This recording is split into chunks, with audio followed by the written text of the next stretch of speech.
Memaksimalkan penanganan sampah tidak hanya dibutuhkan peran dari pemerintah saja, tetapi masyarakat diminta bersama-sama untuk menjaga lingkungan agar bebas dari sampah.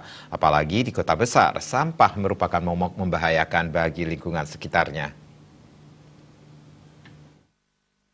Kota Denpasar.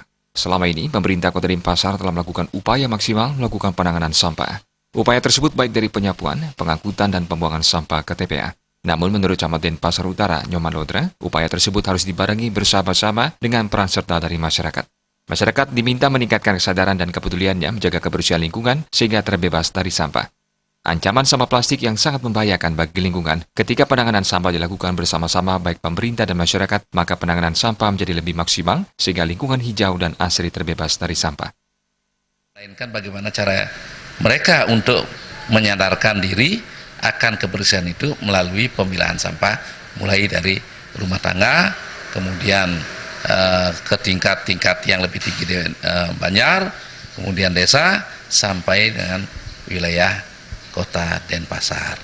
Nah, sehingga kalau sudah itu dilaksanakan secara baik dan tetap akan melaksanakan secara baik, saya yakin kota Denpasar tetap akan menjadi kota yang bersih dan sehat. Nyoman Lodra mengajak masyarakat khususnya di Kecamatan Denpasar Utara bersama-sama peduli untuk menjaga lingkungan agar bebas dari sampah. Lingkungan bersih, selain membuat lingkungan lebih asri, akan membuat masyarakat terbebas dari penyakit. Supariana, Bali TV.